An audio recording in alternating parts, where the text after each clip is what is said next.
사건 일장 폭발적 성장. 2024년 1월, 준혁은 역사적인 발표를 준비하고 있었다.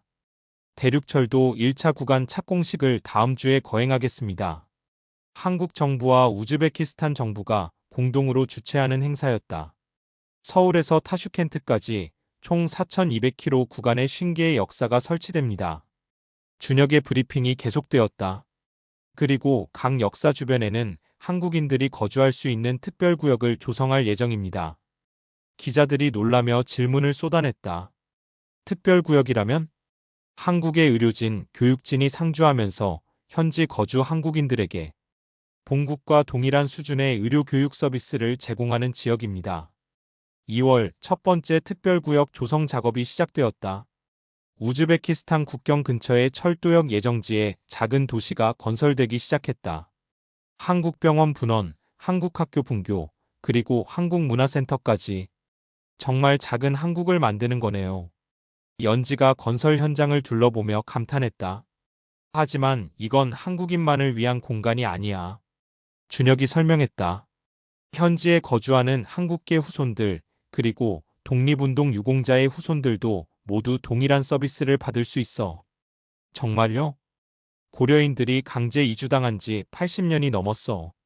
이제 우리가 그들을 다시 품어줄 때야. 준혁의 목소리에 깊은 감정이 담겨 있었다. 4월 특별 장학금 제도가 발표되었다. 독립운동 유공자 후손들에게는 모든 서비스를 무료로 제공합니다. 준혁의 발표에 현지 고려인 사회가 술렁였다. 의료비, 교육비는 물론이고 해외 유학 장학금까지 지원해드릴 예정입니다. 타슈켄트에 살고 있던 박철수 할아버지가 눈물을 흘렸다. 우리 할아버지가 독립군이셨는데 80년 만에 조국에서 이런 대우를. 그의 손자 박세르게이도 감격했다. 저는 한국어도 제대로 못하는데 정말 한국 대학에 갈 수 있을까요? 물론입니다. 한국어 교육부터 대학 입학까지 모든 과정을 지원해드려요. 7월 PIM의 독특한 성장세가 화제가 되었다. 일반 기업들과 다른 점이 뭔가요? 경제 전문가가 분석했다. PIM은 확장할 때마다 기존 사업의 가치도 함께 상승해요. 음악 플랫폼의 사용자가 늘면 메타버스 부동산 가치도 오르고 스마트팜이 확산되면 PIM 뱅크의 거래량도 늘어나는 시기죠. 시너지 효과가 극대화되는 구조네요. 맞습니다. 그래서 PIM 토큰 가격이 이렇게 가파르게 상승하는 거예요. 실제로 토큰 가격은 연초 대비 1000% 상승했다. 안정기금도 5조 원을 돌파했다. 9월 첫 번째 역사가 완공되었다. 코리아타운 1호 정식 개장. 작은 도시 같은 규모였다. 병원, 학교, 문화센터, 그리고 대형 스마트팜 타워까지 모든 것이 갖춰져 있었다. 입주를 시작한 한국인 가족들의 반응은 뜨거웠다. 정말 한국에 사는 것과 똑같아요. 아이들 교육도 걱정 없고 아플 때 한국 의료진에게 진료받을 수 있어서 안심돼요. 하지만 진짜 감동은 고려인들에게서 나왔다. 할아버지가 꿈꾸던 그날이 왔네요. 80세 김이반 할아버지가 손자의 손을 잡고 말했다. 조선 땅을 그리워하시며 돌아가신 할아버지. 이제야 우리가 다시 돌아온 것 같아요. 11월 성공 사례가 전 세계 주목을 받았다. 한국의 PIM 모델이 유엔에서 지속가능한 국제협력 우수 사례로 선정되었습니다. 일본, 중국, 러시아에서도 벤치마킹을 위한 방문단을 보내왔어요. 하지만 준혁은 겸손했다. 우리는 아직 시작 단계야. 진짜 목표는 50개 역사를 모두 완성하고 대륙 전체가 하나의 생태계가 되는 거거든. 연지가 물었다. 그렇게 되면 PIM의 가치는 상상할 수 없을 정도로 커질 거야. 하지만 그것보다 중요한 건 사람들의 삶이 얼마나 나아지느냐지. 12월 연말 성과 발표가 있었다. PIM 생태계 총가치 50조 원, 연간 수익 15조 원, 안정기금 8조 원, 고용 창출 10만 명. 놀라운 숫자들이 발표되었다. 하지만 준혁이 가장 자랑스러워한 건 다른 것이었다. 독립운동 유공자 후손 300명이 장학금을 받아 한국과 미국, 유럽의 명문대에 진학했습니다. 현지 고려인 2세, 3세들의 한국어 구사율이 90%까지 올랐어요. 그리고 무엇보다 준혁이 잠시 말을 멈췄다. 두 나라 젊은이들이 서로의 문화를 이해하고 존중하며 함께 일하는 모습을 보는 게 가장 기뻐요. 연지도 고개를 끄덕였다. 이제 우리는 정말 한 가족이 된 것 같아요. 폭발적 성장을 이룬 PIM은 이제 단순한 기업을 넘어 두 나라를 잇는 문화적, 경제적 다리가 되어 있었다. 사건 2장 생태계 확장. 2024년 3월 대륙철도 건설이 본격화되면서 준혁의 계획도 구체화되었다. 강 역사 주변 5km 반경을 한국인 거주 특별구역으로 지정받았습니다. 외교팀의 보고였다. 우즈베키스탄 정부에서 50년간 조차 형태로 제공하기로 했어요. 준혁은 지도를 펼쳐놓고 계획을 설명했다. 단순한 거주지가 아니야. 각 지역마다 완전한 생활 인프라를 구축할 거야. 어떤 인프라 말씀이신가요? 연세대병원 분원, 연세대학교 분교, 그리고 한국국제학교까지 한국에서 받을 수 있는 모든 의료 교육 서비스를 동일하게 제공하는 거지. 연지가 놀라며 물었다. 그럼 인프라 구축에 드는 비용이 현재 PIM 안정기금이 8조 원이야. 충분히 감당할 수 있어. 그리고 왜 연세대인가요? 연지가 물었다. 그건 연세대가 일제식민시대의 기록에 나와 있는 것으로만 90명 이상의 독립운동가를 배출한 학교이기 때문이지. 빛을 잃었던 시절 민족의 등불이 되어준 학교야. 그래서 연세대를 우리가 꿈꾸는 세상 환단고기에 나오는 구부족 12개국의 후손들을 연결하는 대장정에 동참시키는 거야. 5월 첫 번째 역사도시 신안성 1호가 착공되었다. 병원부터 건설하겠습니다. 왜 병원부터인가요? 현지에 계신 고려인 어르신들 중에 의료 서비스가 절실한 분들이 많거든. 우선순위를 두고 싶어. 건설 현장에서 만난 고려인 할머니 김마리아 씨는 눈물을 글썽였다. 우리 남편이 심장병으로 고생하는데 제대로 된 치료를 받을 수 없어서 정말 한국 의료진이 오신다면 곧 연세대병원 심장내과 전문의가 상주할 예정입니다. 걱정 마세요. 준혁의 말에 할머니는 두 손을 모았다. 고맙습니다. 정말 고맙습니다. 8월 교육 인프라도 완성되기 시작했다. 연세대학교 중앙아시아 분교가 문을 열었다. 입학 지원자가 예상보다 훨씬 많네요. 특히 고려인 후손들의 지원율이 높아요. 하지만 준혁의 관심은 특별한 대상에 집중되어 있었다. 독립운동 유공자 후손들 명단은 확보했나? 네, 현재까지 확인된 분들이 500명 정도 됩니다. 모두 무료 교육과 의료 서비스 대상자로 등록해 그리고 성적이 우수한 학생들에게는 하버드, 옥스퍼드까지 갈 수 있는 장학금을 지급하자. 장학금 규모는 어느 정도로? 1인당 연간 2억 원. 생활비까지 모두 포함해서. 팀원들이 놀랐다. 그렇게 되면 연간 장학금만 1,000억 원인데요.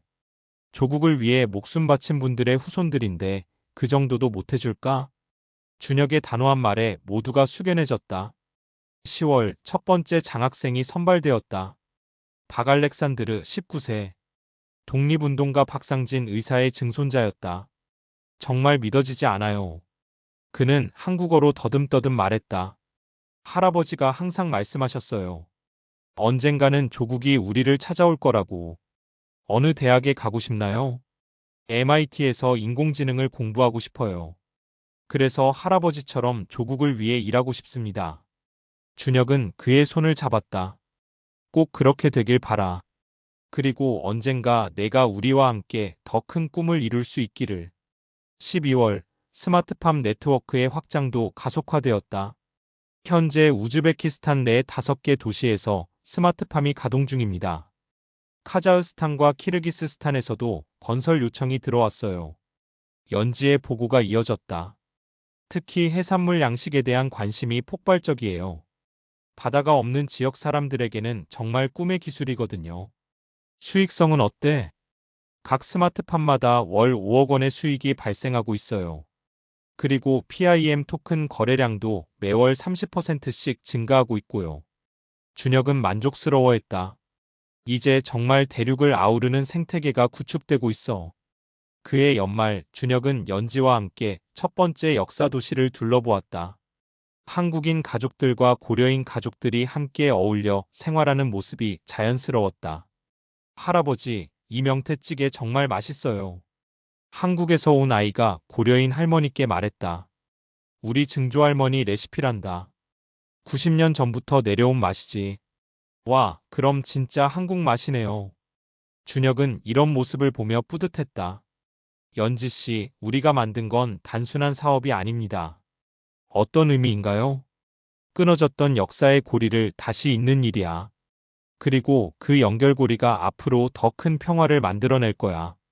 생태계의 확장과 함께 PIM은 경제적 성공을 넘어 역사적 의미까지 갖게 되었다. 사건 3장 시공간을 넘나드는 메타버스.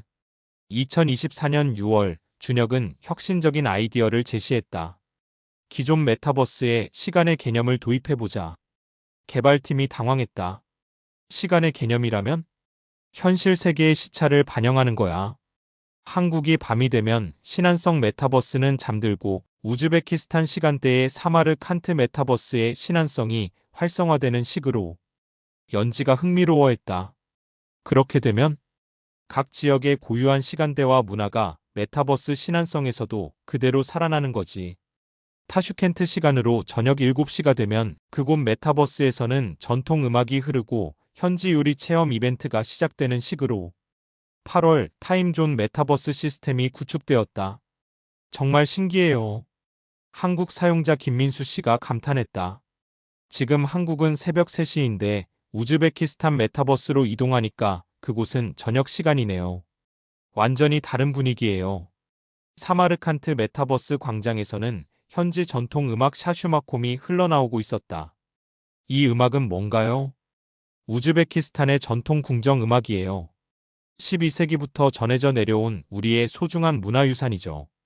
현지 음악가 우스톤이 직접 설명해 주었다. 메타버스에서 전 세계 사람들에게 우리 음악을 소개할 수 있어서 정말 기뻐요. 9월 문화교류의 새로운 장이 열렸다. 한국의 아리랑과 우즈베키스탄의 요르요르가 메타버스에서 합쳐진 새로운 곡이 탄생했어요. AI가 두 나라의 전통 음악을 학습해서 창작한 융합 음악이었다. 듣기만 해도 가슴이 뭉클해져요. 한국의 한과 우즈베키스탄의 히자그리움과 만나니까 이렇게 아름다운 음악이 나오는군요. 메타버스 공연장에서는 매일 밤 이런 문화 교류가 벌어졌다. 한국 시간으로 밤 10시, 우즈베키스탄 시간으로 저녁 6시. 두 나라 사람들이 가상 공간에서 만나 함께 노래하고 춤추며 서로의 문화를 배워갔다. 11월 지역 현지화 메타버스의 진정한 가치가 드러났다. 각 지역 메타버스마다 고유한 경제 생태계가 형성되고 있어요. 어떤 식으로요? 타슈켄트 메타버스에서는 전통 공예품 NFT가 인기고 사마르칸트에서는 고대 건축물 복원 프로젝트가 활발해요. 연지가 상세히 보고했다. 부하라 메타버스에서는 실크로드 역사 체험 프로그램이 대박이에요. 전 세계에서 역사 애호가들이 몰려와서 마르코 폴로의 여행 경로를 체험하고 있어요. 수익은 각 지역 메타버스마다 월 10억 원씩 벌어들이고 있어요.